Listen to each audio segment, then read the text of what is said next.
warahmatullahi wabarakatuh. Waalaikumsalam warahmatullahi wabarakatuh. Innal hamdalillah nahmaduhu wa nasta'inuhu wa nastaghfiruh wa na'udzu billahi min shururi anfusina wa min sayyiati a'malina. May yahdihillahu fala mudhillalah wa may yudlilhu fala hadiyalah. Asyhadu an la ilaha illallah wa asyhadu anna Muhammadan abduhu wa rasuluh. Allahumma salli ala Muhammad wa ala ali Muhammad. Faya ayuhan nas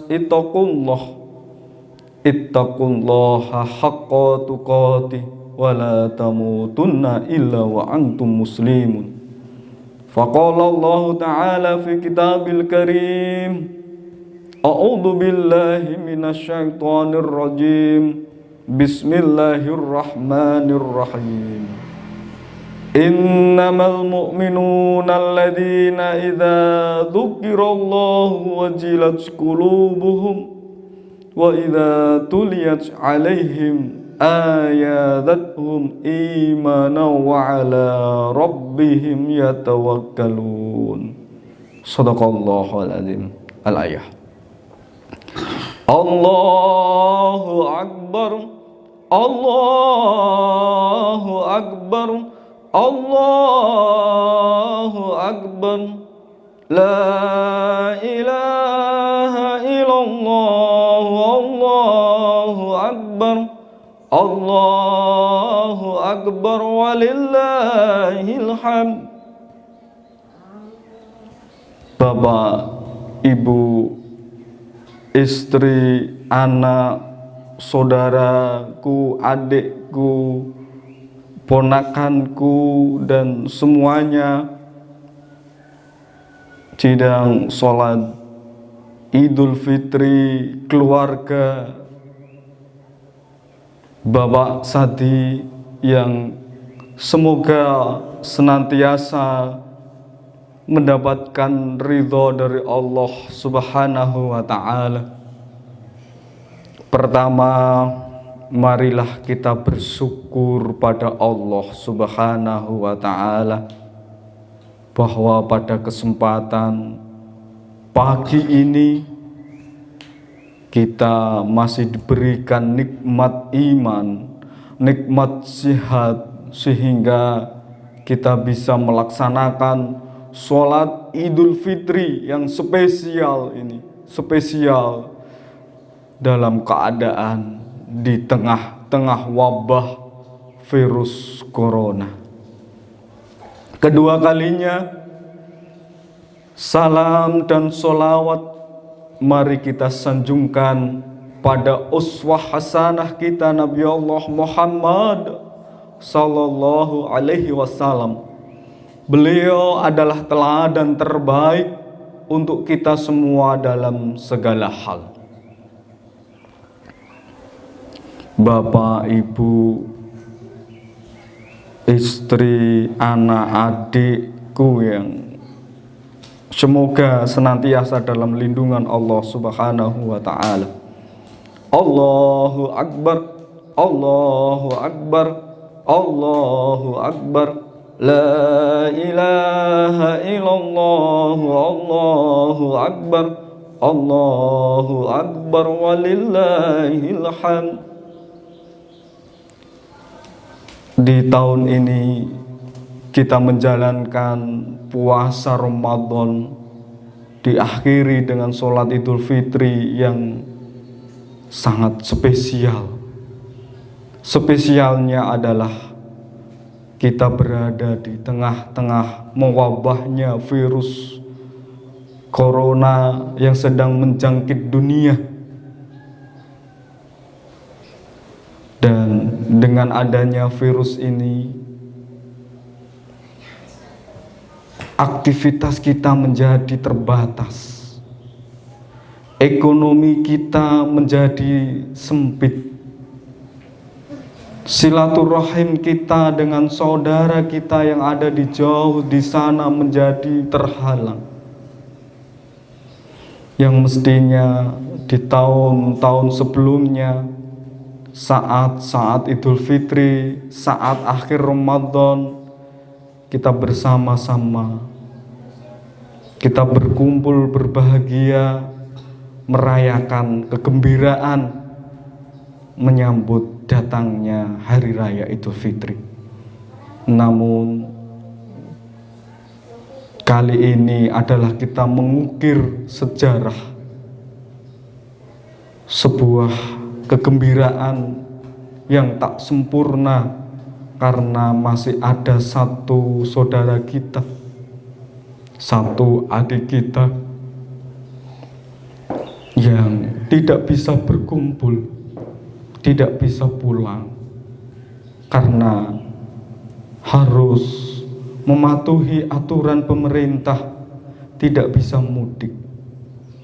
Dan sebenarnya dengan tidak mudiknya adikku, engkau adalah justru bagian dari bentuk sayang, bentuk cintanya kepada saudara yang ada di rumah. Karena penyebaran virus corona ini sangat luar biasa. Dan dengan keadaan ini yang orang menyebut sebagai bagian dari musibah, kita harus menerima dengan sabar dan ikhlas. Karena musibah itu bagi seorang yang beriman adalah bagian dari ujian dari Allah Subhanahu wa ta'ala. Tetapi bagi mereka yang kafir, musibah itu adalah sebagai laknat dari Allah Subhanahu wa ta'ala. Dan di dalam menanggapi musibah ini, manusia itu terbagi menjadi 3 kelompok. Golongan yang pertama, dengan adanya musibah ini mengeluh. Yang kedua, dengan adanya musibah ini bersabar. Yang ketiga, tingkatan orang yang paling luar biasa, dengan adanya musibah ini mereka justru bersyukur pada Allah. Yang pertama, orang menerima musibah itu selalu mengeluh, menganggap bahwa hidup ini terlalu sempit, menganggap bahwa Allah itu tidak cinta kita, Allah itu tidak sayang kita. Itulah golongan orang yang pertama. Semoga kita dijauhkan dari golongan orang yang pertama, selalu mengeluh dalam keadaan di tengah-tengah musibah yang sedang mewabah. Yang kedua, kita tetap harus bersabar. Ini adalah golongan standarnya orang. Di dalam menghadapi musibah, kita mesti harus bersabar. Dengan adanya COVID-19 ini tentunya kita kehilangan banyak pekerjaan. Pekerjaan yang mestinya kita lakukan, yang mana ketika hasilnya itu akan kita gunakan, kita agendakan untuk kebutuhan-kebutuhan kita ke depan, akhirnya kita harus berhenti di situ. Tetapi Bapak, Ibu, saudara dan saudaraku semuanya, yakinlah bahwa rezeki itu tidak akan pernah di lockdown oleh Allah Subhanahu wa ta'ala. Walaupun keadaan di lockdown, ada karantina wilayah, ada PSBB, ada karantina, tapi yakinlah bahwa rezeki itu tidak akan pernah di lockdown oleh Allah Subhanahu wa ta'ala. Coba kita mengingat sejarah 10 atau 20 tahun yang lalu, keluarga kita termasuk keluarga yang pas-pasan. 20 tahun yang lalu kita tidak pernah bisa membayangkan tidur di atas kasur yang empuk. tidur di atas sofa 20 atau 25 tahun yang lalu, kita tidak pernah membayangkan kita bisa naik sepeda motor. 25 tahun yang lalu, tidak mungkin membayangkan kita bisa naik mobil, menempati rumah mewah seperti saat ini. Ini menunjukkan bahwa rezeki Allah, rezeki itu sudah digariskan oleh Allah. Karena sifat rezeki itu ada dua. Satu yang bersifat mutlak. Sifat mutlak ini adalah rezeki manusia. Sudah tertulis di Lauhul Mahfuz.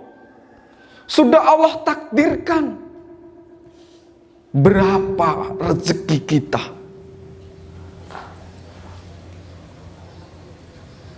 Sehingga kita tidak perlu khawatir, tidak perlu cemas akan kebesaran dan kemuliaan Allah Subhanahu wa ta'ala. Karena Allah itu maha pemurah, Allah itu maha kaya. Dulu yang saya sampaikan, kita tidak bisa membayangkan kehidupan seperti selayaknya ini. Hari ini kita bisa merasakan hidup, bisa mengikuti gelombang sosial yang ada di masyarakat. Ini yang mesti harus senantiasa kita tancapkan di tengah-tengah wabah virus corona ini. Kita harus selalu bersyukur bagaimana dulu kita dan bagaimana sekarang kita. Kemudian rezeki yang kedua, yang sifatnya muqayyad, rezeki yang terikat, yang didapatkan berdasarkan sarana, perantara, sebab akibat. Sebabnya apa? Disebabkan karena kita bekerja, kita berusaha, kemudian kita mendapatkan rezeki dari Allah Subhanahu wa ta'ala. Jadi sekali lagi kami tandaskan bahwa rezeki itu ada dua sifatnya, mutlak dan muqayyad. Maka kita tidak perlu khawatir, tidak perlu cemas akan kemurahan dari Allah Subhanahu wa ta'ala. Intinya kita mesti harus tetap bersabar. Kita harus ikhlas karena innallaha ma'as-sabirin. Kita lihat sebuah teladan dari seorang sahabat Rasulullah Shallallahu Alaihi Wasallam, di mana sahabat ini di suatu ketika pernah dalam keadaan paling bawah, tidak punya harta sama sekali, bahkan harta benda yang beliau miliki adalah hanya satu baju yang menempel di tubuhnya.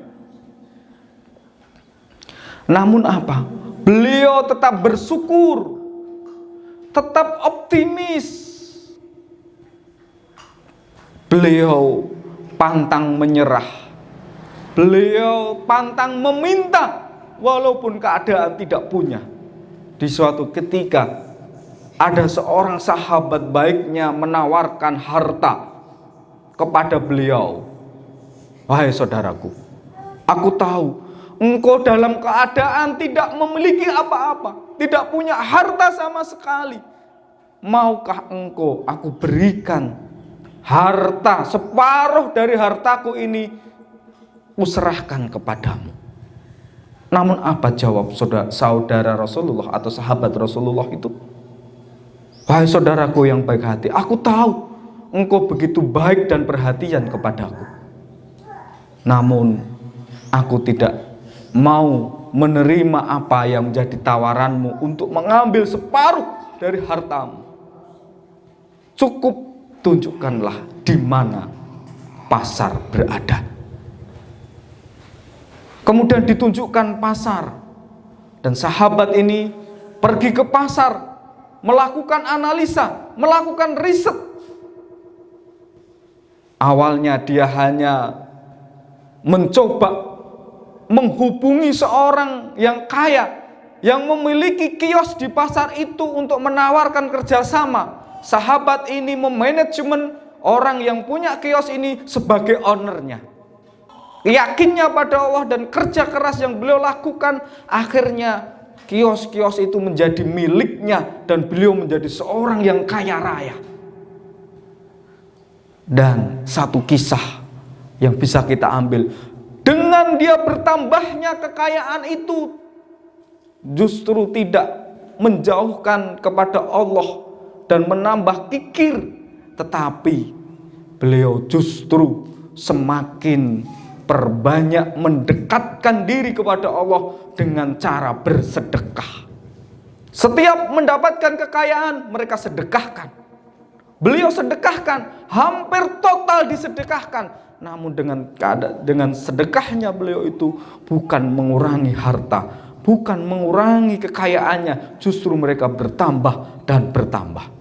Sahabat itu namanya adalah Abdurrahman bin Auf. Dan itulah yang menjadi inspirasi saya untuk menuliskan buku Pengusaha Rindu Surga. Allahu Akbar, Allahu Akbar, Allahu Akbar, walillahil hamd. Bapak, Ibu, saudara-saudaraku sekalian yang semoga senantiasa dirahmati oleh Allah Subhanahu wa taala. Mari kita berpikir mengambil hikmah dengan adanya virus corona di tahun ini. Dan semoga Idul Fitri spesial ini hanya di tahun ini saja. Apa yang bisa kita ambil? Satu, kita semakin terbuka mata kita untuk menyadari tentang kelemahan manusia. Coba kita bayangkan, sekarang ini banyak orang yang bisa menggapai berada di luar angkasa sana dengan jarak ribuan kilometer, berada di planet bulan. Keindahan bulan itu bisa disaksikan, dan ini bukan hanya mimpi, ini adalah fakta. Di dunia kesehatan kita tahu bahwa canggihnya alat medis ini bisa menggantikan jantung yang bosok untuk diganti, melakukan transplantasi hati, mencangkok hati, mengganti mata yang buta, mengganti kaki yang patah. Dan hanya satu hal yang tidak bisa digantikan oleh ilmu kedokteran, yaitu mengganti otak yang ada di kepala. Di dunia teknologi, kita semua tahu bahwa sekarang ini kita dengan mudahnya berkomunikasi dengan orang yang ada dimanapun di belahan dunia ini, tanpa terhalang apapun dengan video call, telekonferensi, dan lain-lain sebagainya. Hal ini terkadang membuat manusia sombong. Tidak perlu lagi adanya Tuhan, atau yang sering disebut dengan ateis. Namun, dengan adanya virus corona ini, hanya dengan makhluk kecil berupa corona ini, manusia sudah luluh lantah, berantakan, kalang kabut, tidak bisa berbuat apa-apa. Ini menunjukkan bahwa manusia itu sebenarnya lemah. Yang punya kekuatan, kekuasaan itu hanyalah Allah Subhanahu wa taala. Ini adalah ayat Allah. Ini adalah sebuah pesan tanpa tulisan yang Allah berikan untuk hambanya, supaya kita tidak sombong dan supaya kita lebih takut pada Allah. Sesungguhnya hanya Allah lah yang maha segala-galanya. Seberapapun kekuatan kita, seberapapun kecerdasan kita, seberapapun kemampuan kita, tidak bisa mengalahkan, tidak bisa menandingi kekuatan dari Allah Subhanahu wa Ta'ala. Maka kita mesti harus menambah keimanan kita, lebih dekat lagi kepada Allah, lebih mengakui kekuasaannya Allah. Ini hikmah yang pertama. A'udzubillahi minasyaitonirrajim. Bismillahirrahmanirrahim. Innamal mu'minuna alladzina idza dzukirallahu wajilat qulubuhum wa idza tuliyat 'alaihim ayatuhum imana wa 'ala rabbihim yatawakkalun. Sesungguhnya orang-orang yang beriman itu satu, bila disebut nama Allah gemetar hatinya. Bila dibacakan ayat Allah maka tambah imannya. Hanya kepada Allah mereka bertawakal. Yang kedua ini, dibacakan ayat Allah, kita bertambah. Maka mari hikmah yang pertama ini, Allah tunjukkan kekuasaannya. Allah bukakan mata kita untuk menyadari akan kelemahan kita. Maka kita mesti harus tambah beriman kepada Allah Subhanahu wa Ta'ala. Yang kedua, hikmahnya kita bisa lebih dekat dengan keluarga, lebih banyak waktu dengan keluarga. Karena kita sedang WFH, work from home, kerja dari rumah, sehingga kita bisa sholat jamaah dengan keluarga, kita bisa doa bersama keluarga. Karena apa? Yang selama ini kita sibuk, selama ini kita senantiasa disibukkan dengan aktivitas keduniaan, terkadang kita lupa anak kita bagaimana sholatnya, bagaimana ngajinya, yang lebih memprihatinkan dan mensakkan dada kita. Terkadang kita lupa bagaimana keadaan orang tua kita, ibu bapak kita, berminggu-minggu bahkan berbulan-bulan. Terkadang kita sampai lupa, tidak tahu kabarnya. Tahu kabarnya saja itu kita tidak tahu, apalagi kita mendekat. Karena sesungguhnya pada saat orang itu masih kecil selalu bergantung pada orang tuanya, bergantung pada ibunya. Sehari tidak ketemu ibunya selalu mencari dan kangen. Maka tidak heran ketika anak itu dekat dengan orang tua, mereka nyaman. Tetapi ketika sudah tua, ini berbalik, berubah. Orang tua itu akan nyaman. Orang tua itu akan senang bila berada di dekat anaknya. Orang tua itu akan bahagia, akan gembira bila bisa bersendahura dengan anak-anaknya. Ini hikmah terbesar yang mesti harus kita rasakan.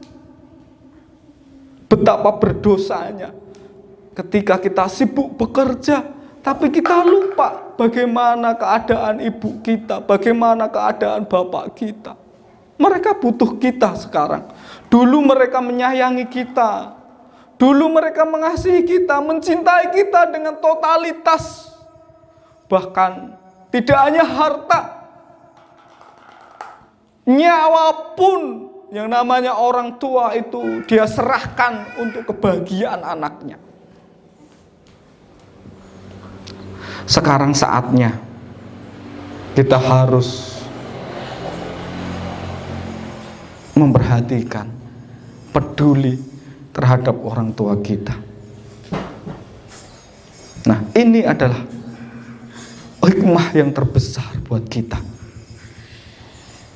Mungkin dalam hatinya ketika anak-anaknya tidak main, tidak ketemu, dalam hatinya kangen. Tetapi yang namanya orang tua tidak mungkin itu diungkapkan. Kita saja yang terkadang tidak peka. Kita saja yang terkadang masih terlalu ego mengejar dunia. Dan padahal dunia ini akan kita tinggalkan. Mari saya mengingatkan kepada saya sendiri dan adik-adik saya. Orang tua ini mari kita rawat sebaik-baiknya. Dulu orang tua ketika melihat anaknya sakit menangis. Sudahkah saat ini ketika ibu kita sakit, ketika bapak kita sakit, sudahkah air mata kita itu bisa menetes, merasakan kesakitannya itu? Ini yang menjadi renungan untuk kita semuanya. Sudahkah kita menjadi anak yang berbakti?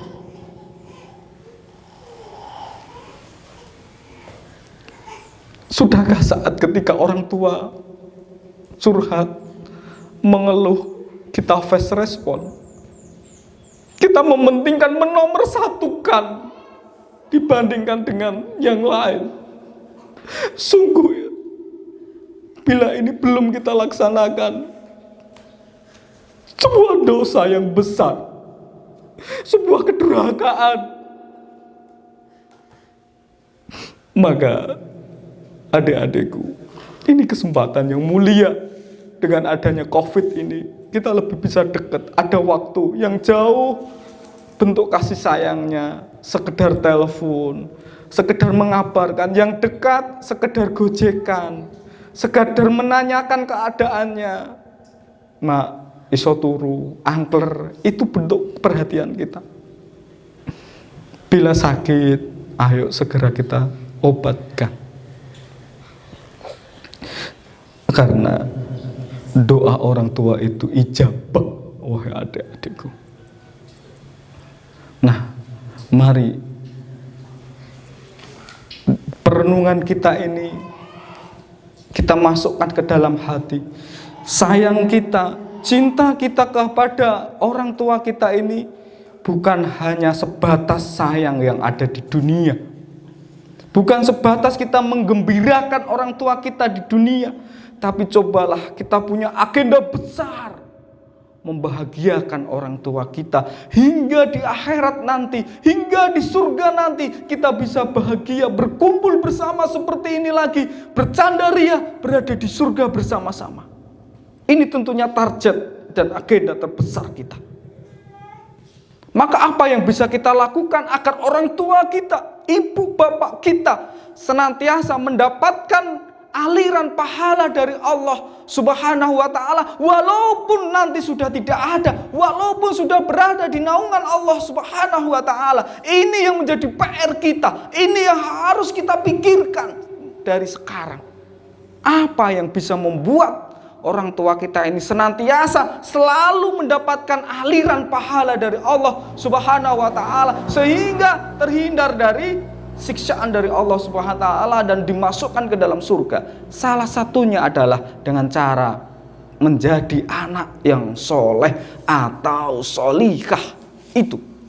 Yang kedua, kita buat sebuah amal yang mana ketika orang tua kita, ketika kita tidak ada, amal itu masih bermanfaat untuk orang dan kita masih mendapatkan pahala. Satu hal yang menjadi angan-angan saya, mimpi saya adalah di keluarga ini nanti mampu membuat tempat pendidikan Islam berupa pondok pesantren. Inilah yang akan menghantarkan kita, menjadikan pahala kita semakin bertambah walaupun kita tidak ada. Maka mulai dari sekarang, ayo setiap sebulan sekali kita sisihkan entah 100.000, entah 200.000, kita buat kotak khusus untuk ke depan membuat pondok pesantren atas